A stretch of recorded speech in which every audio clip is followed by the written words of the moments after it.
just need to sit back and let the laws of attraction play itself out. And when you get connected with overhead that'll teach you certain things to do in order to have the work ethics to get where you want to get,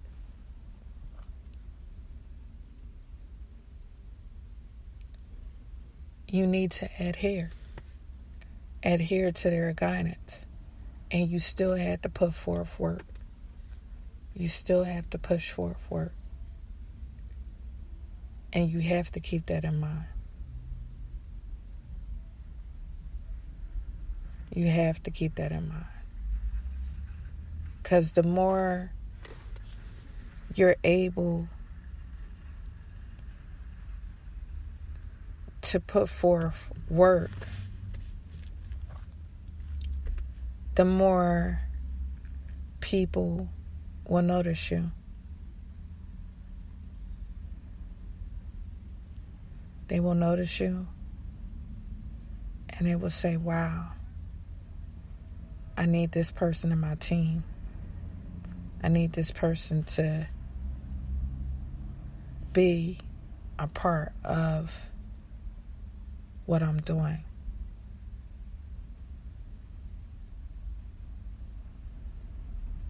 And I'm a firm believer in it.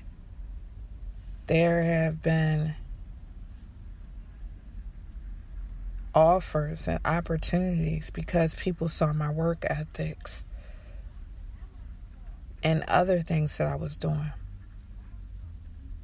which in turn inspired them to even proposition me with a chance of doing things that, like I said, defining it, that will bring benefits. That will bring benefits. Now it's 10 things I'm going to cover under work ethics. You can find anywhere. And just because I'm covering these 10 things doesn't mean that you can't add other things to work ethics.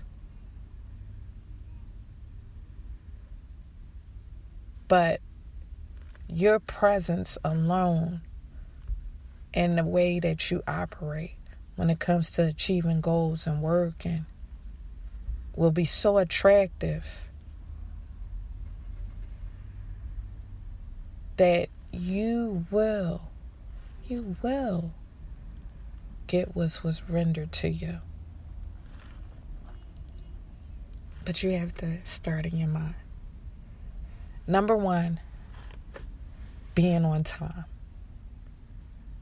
Now, sometimes we get to a certain level in a job, we assume that we don't have to be on time, or we get to a point and what we're delivering in the company, we say, I could just show up whenever I want to. You never want to get above yourself. When you have your own company and you're scheduling appointments and you're meeting with new investors, or you're sitting down to talk about new things on the horizon, being on time lays an impact on people. Just like being late lays an impact. And we can get beside ourselves and say, well, at least I showed up. But why even give place to those thoughts, number 1? Nor 2, why put anyone in a neg realm where they're just thinking negative and they're complaining? You could alleviate all of that, because sometimes you set the tone before you even open your mouth. So not even what you say, but even being punctual. or being late will sometimes be the decision maker on something that is on the table. So you have to be mindful. Being on time is part of work ethics. And if you're late, communication is key. Because what happens with a lack of communication, it breeds assumptions. And when it breeds assumptions, you don't know where it might go from there. And there's no guarantee that the person will communicate their assumption. They might form a bias, a stereotype, put you under a stereotype. So you want to be mindful of all these things. You might say to yourself as you listen to me, is it really that deep? And I will say, it's really not that deep. But you can make it that deep because of where you want to go. It's sometimes with work ethics, the time that someone that doesn't have work ethics, but they have talent, the time that it'll get them to get there versus you might be different.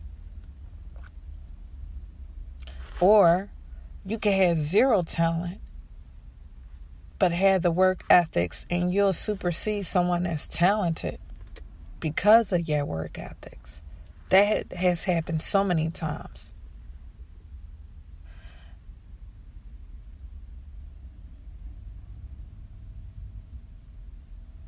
Number 2, devotion. Devotion. Being devoted to do that which you did yesterday, the day before that, the day before that, last week, the week before that, the month before this, the month before that one. Devotion. Stand on task. Plowing. I use the word plowing. Plowing. Plowing till it renders results. Number 3, effort. Effort. Effort. You can either put your best foot forward or half step. And some people half step and still get results that they want to see. But how much more would they have gotten if they would have put their best foot forward? So you have to think about it like that. You have a choice. Number 4, body language. Body language. Standing up straight, upright, giving eye contact, firm handshakes.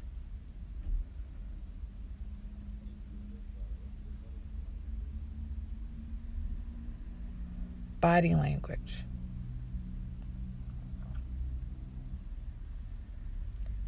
Open, warm is certain gestures and certain ways that your body communicates volumes before you even open your mouth. Energy. Energy. And this is where emotional management come in. Because when you have emotional management, in spite of how you feel, you'll put forth the energy because you want the results to happen. And so your mindset is on the results. Your emotions will have to catch up. So energy. And this falls into the next point, which is attitude. Not to say you need to be Mr. Rogers or Big Bird on Sesame Street, but you need to have a good attitude. Good. That energy going into the universe is just good regardless. And that goes back to emotional management. Because you might not feel it, but you make the decision to do it and have it. And then your emotions catch up to the attitude you chose to have. Number 7, passion. Passion. I'm passionate about being looked at as one of the top workers. I'm passionate about putting forth more than anyone else. I'm passionate. And number 8, and I told you, you're going to listen to this and have to revisit it later on in this year, because work ethics will be the pendulum in how this year goes. And that's why I'm starting this year off talking to you about it. Being coachable. Number 8. Being coachable. Being coachable. You always want to have a posture of learning. If you're not reading, you're talking. If you're not talking, you're listening. And talking, I mean networking or listening to different forums or workshops.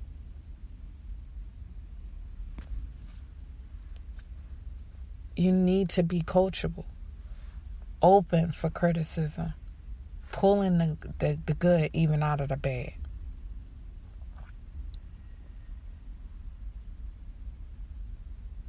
Being in a posture of always learning. If there's somewhere you want to be and that person is already there, you need to be coachable. Have to be. And that should be a part of your work ethics. You never want to give off the persona that you know everything, because there's no one on this earth that knows everything. And even at the end of life, we'll find some things that we thought we was dead right on, we were wrong on. And part of being coachable, again, goes back to emotional management, because you got to put your feelings aside. Some things you need to hear, and it might not feel good, but it'll definitely be good for you.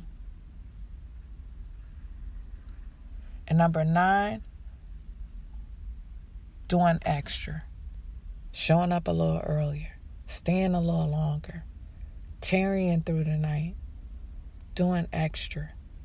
Do you have to? No. Will results be rendered to you whether you do extra or not? Yes. But what if you can speed up the process? What if it could be a matter of more being rendered to you because you put in more? These are the laws of attraction.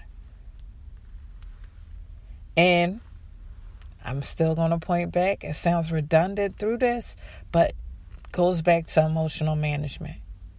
Because you might not feel like doing extra, but do it.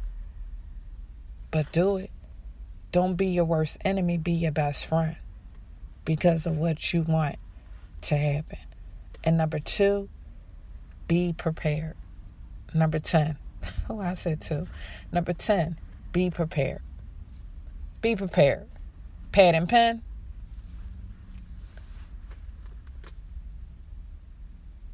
Extra accessories. Whatever filled you in, be prepared. What a doctor looks like coming to a room to see a patient and not having a blood pressure machine. Person got an ear infection and it doesn't have an ear scope to check out their ear. Be prepared. That's work ethics. Be prepared. Be prepared. Because sometimes you're changing the course of things for certain people. Sometimes they don't see what work ethics is until they meet you. And then that gives them hope that, wow, I can have a business partner, or I can have someone on my team that is resilient. I can. You could be the game changer, not just for a company, not just for an office, but for yourself.